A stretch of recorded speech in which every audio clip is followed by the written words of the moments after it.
Welcome to the GME Drive-Thru Training Module for 7 Habits of Highly Effective People. This presentation was developed by Dr. Catherine Chen, a PGY4 with the EVMS Department of Internal Medicine. The content of this drive-thru was adapted from the book 7 Habits of Highly Effective People by Stephen Covey. This module will address teaching for graduate medical education as required by the ACGME. The module will also incorporate the ACGME competencies, interpersonal and communication skills, as well as professionalism. By the end of this session, participants will have a working understanding of the principles by which highly effective people lead their professional and personal lives. The principal 7 habits of personal change can be summarized by gaining independence and achieving interdependent synergy. We will be discussing these 7 habits in greater detail throughout the presentation. 2 things to keep in mind. 1, private victories are things under your direct control. And 2, public victories stem from indirect control over problems that are solved by changing our methods of influence. Let's begin with perspective. What we think and feel about the world has much to do with our conditioning through a lifetime. This is a classic illusion. What do you see, an old woman or a young woman? Is it a vase or 2 faces? Can you challenge yourself to see both? This is an exercise about understanding another point of view. This allows for greater understanding of another, your staff, your boss, your spouse, or your business partner. If one of your staff appears to be lashing, it would admittedly be frustrating. You might think of dismissing him or administering a strong reprimand. Does it matter if you found out that he is struggling to deal with an ailing parent or a child? Would you be more likely to try and help him resolve the work issues? This often requires some change or winding of perspective, which can only start from the inside out through the exploration of self and awareness of your own inclinations. To be effective, we must behave with integrity and be driven by our values, expressing our true character to the world. Here's a quick glance at the 7 habits. We will now discuss each of them in greater detail. Habit 1, be proactive. First, we must accept that change starts from the inside out, from within. Our circle of influence is how we perceive and interact with the world. To be proactive, we need to expand our circles of influence. This allows us to act more than react. Being proactive means you may not be able to change a micromanaging boss, but you can prove to him or her repeatedly that you can be trusted and efficient by coming up with your own ideas or finishing work in anticipation of his requests, compensating for his weaknesses. Just complaining about him decreases both your credibility and does not affect change. But expanding your circle of influence may make the difference and possibly change your boss's view on you. Something you can do is look at the language you use day to day. The language does matter. For example, I'd be happy if only my loans could be forgiven, or if only my husband were more patient, or if I could get just more time to myself. Instead, start using language like, I'm going to pay down my loans, I'm going to be more patient, I can be more resourceful and diligent. For just one day, listen to your language and to the language of the people around you. How often do you hear the reactive language such as, if only, I can't, or I have to? Try this 30-day exercise using ordinary day events to develop your proactive capacity and increase your ability to handle the pressures of life. Some of these things are self-explanatory. Try it in your marriage, your family, your job. Don't argue for other people's weaknesses or your own. When you make a mistake, admit, correct, and learn from it immediately. Work on you. Work on things that you have control over. Be compassionate to other people's weaknesses. The problem is not, quote, out there. That thought itself is the problem. We are responsible for our own effectiveness, for our own happiness, and for most of our circumstances. Identify and experience and assess your circle of influence. How can you respond proactively? Visualize yourself applying this. Select a problem from your work or life that is particularly frustrating to you. Determine whether it is a direct, indirect, or no control problem. Identify the first step you can take in your circle of influence to solve it, and then implement. Try this 30-day test of proactivity and be aware of change in your circle of influence. Habit 2. Begin with the end in mind. To begin with the end in mind means that you envision the results and then plan how to get there. It is like making New Year's resolutions by trying to see the person you would like to become and creating the rules to live by in order to be that improved you. A personal mission statement may include the kind of parent, citizen you want to be. It may detail the meaning you intend to draw or include in your professional life. This can be a team exercise, a departmental, family, or group mission statement. The more participation, the more commitment. And as your life changes or the group evolves, the mission statements can be revised. What we have in our center defines the choices we make. If your boss asks you to stay late to finish a last-minute project and you have promised to watch your kid's soccer game, what would you do? Is your identity defined by your relationship to your spouse? Is it from your family's view of you or how others view your family? Is it money, your net worth?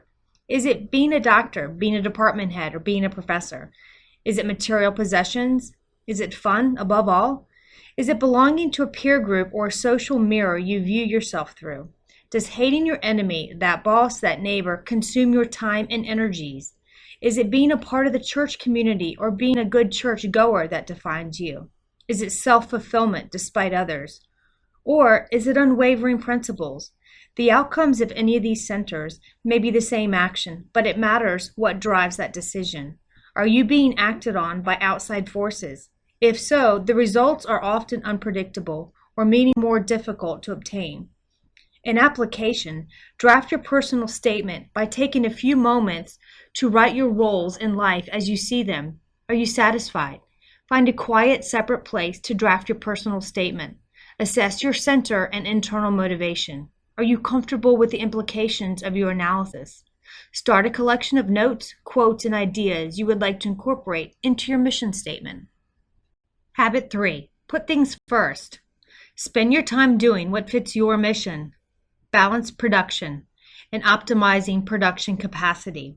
Exercise your power of independent will. Time management is a hot topic. There have been several generations of methods for improving how we utilize our time. The first generation is the creation of checklists to assess the demands on our time. The second builds that into calendars, attempting to foresee future time needs. The third generation reflects our current prioritization of long, intermediate, and short-term goals. Quadrant 2 focus is a fourth generation in time management, where the priorities are on developing relationships and enhancing the results to maintain the production and production capability balance. It is divided into important or not and urgent or not.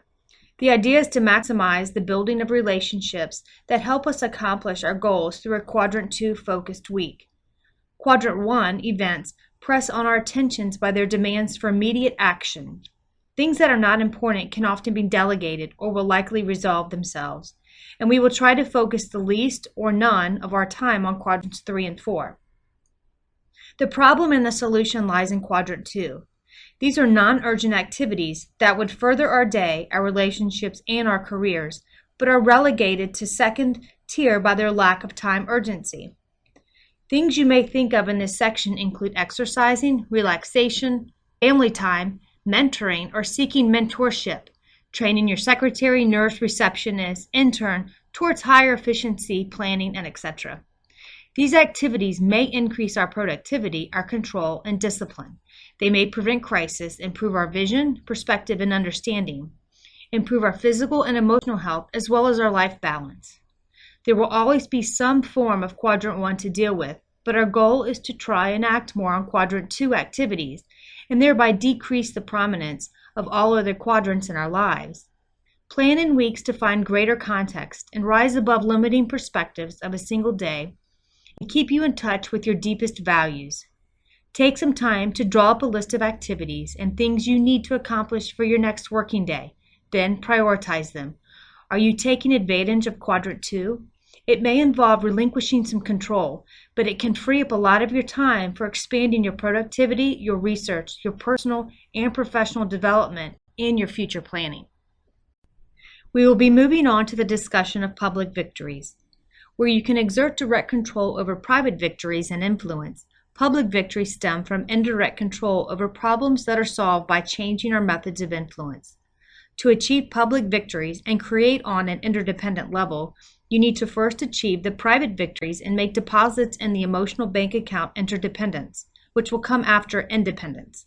If both parties are independent, then true interdependence could be attained for greater goals achievement. Here are 6 things you can do to make deposits in your emotional bank accounts. 1. Strive to understand the individual. Make that effort to bond and see their point of view without imposing our autobiographies on what we think other people want or need. 2. Little gestures of kindness and courtesies add up. Little things are the big things. 3. Only make promises you can keep. If you can't keep a promise you've made, consider asking for release from the promise. This builds trust in your word. 4. Some expectations are implicit, but everyone's expectations are different, and it is greatly important to clarify and make these expectations explicit. The investment and courage to discuss these differences saves great amounts of time, effort, and emotional turmoil in the future. 5. Lack of integrity can undermine any efforts to create high-trust relationships. We need to conform our words to reality and our reality to our words. Gossip, lashing out, and deception undermine our intent. 6. Apologizing sincerely and not out of pity is a great deposit, but these cannot be made too often lest they lose their value. When looking at habit 4, there are 6 paradigms of human interactions. In negotiations or relationships, 1. Win-lose implies that if I win, you lose. It leaves a bad feeling for one or even both parties. 2. The lose-win is I lose, you win. Go ahead. I'm a peacemaker and will do anything to make this work. It is unsustainable. 3. Lose-lose is a vindictive paradigm. If I don't win, you don't win. The next is win at all costs, no matter what. 5. Win-win is about mutually beneficial human interactions. Compromise is a low level of win-win. Both parties usually feel satisfied, but not always. 6. If a truly win-win situation cannot be achieved at this time, agree to disagree agreeably with no deal. Win-win or no deal is a higher form of win-win. It encompasses all of the relationship building that true win-win requires. But if a true mutually beneficial outcome is not achievable at this time, then both parties can walk away from the table with a better understanding of each other and a stronger relationship, which may lead to better and productive future interactions. It takes more courage and consideration to achieve a true win-win. It also based on the abundance mentality, that there is enough and more to go around. Everyone can win. It is not enough to talk win-win and act win-lose. For example, a department promoting team-based productivity should not use an individual competition model. Win-win agreements have 5 elements. First, desired results are not the methods applied, but what is to be done and when. 2. Guidelines specify parameters, policies, or principles which guide your results. 3. Resources need to be identified. Human, financial, technical, or organizational support available or needed to accomplish the results. 4. Accountability for standards of performance and times of evaluation. And 5. Consequences specify good and bad, natural and logical results of the evaluation. Identify 3 key relationships in your life and consider what the balance in each emotional bank account is. How can you make deposits? Consider your own scripting. Is it win-lose or lose-win? Try to identify a model who, even if hard situations, really seeks mutual benefit and goes for the win-win. Watch them closely and learn from their example. Habit 5. Seek first to understand, then to be understood.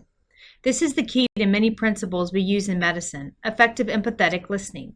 Patient-centered or motivational interviewing applies these skills. As it is important to diagnose before you prescribe, it is important to listen to the reasons and motivations of another in communication. Our typical response to hearing someone's story is to evaluate, probe, advise, or interpret. It is common to hear responses in any of these 4 autobiographical responses. We are projecting our feelings onto another. Select a relationship where you sense your emotional bank account is in the red. On your next encounter, listen for understanding. Did you make assumptions? Did you really understand that person's perspective? Watch a communication. Cover your ears. Can you pick up body language cues? Next time you catch yourself inappropriately using one of the autobiographical responses, probing, evaluating, advising, or interpreting, apologize and try to really listen. Habit 6 is synergize. After developing trustful communication, 1. Leverage individual differences, and 2. Create a whole greater than the sum of parts. Open your mind and heart and expressions to new possibilities, new alternatives, and options. Conflicts can be solved with solutions better than obtained through the ideas of either person alone. This is not in conflict with habit 2, since the goal of this interaction is to reach an agreement or to understand the other better. It is okay to discard old plans if there are better alternatives available. As trust increases, we move from defensive win-lose or lose-win stance to respectful compromise, and with greater communication and cooperation to synergistic win-win. It comes back to our first discussion of the illusions. You may perceive your world through a predominantly logical left brain view. The one you work with may be predominantly emotive right brain. Even to simply understand that they have a different skill set to offer makes a huge difference. This is like an interdisciplinary team, complete with physician, pharmacist, and psychologist, to address the patient in a holistic manner and to really value the differences. Think about someone who typically sees things differently than you do. Consider ways where those differences might lead to an alternative solution. Consider getting their views on a current project or problem. Make a list of people who irritate you. Do they represent views that could be used synergistically if you had greater intrinsic security and value the differences? Identify a situation in which you desire greater teamwork and synergy. What conditions would support this, and what can you do to create those conditions? Next, disagreement or confrontation. Attempt to understand the concerns underlying that person's position. Address those concerns creatively and in a mutually beneficial way. Habit 7. Sharpen the saw. You may have heard the story of the man who was sawing down a tree. He has been at it and his blade is now dull, but he is too busy to sharpen it because he is sawing down the tree.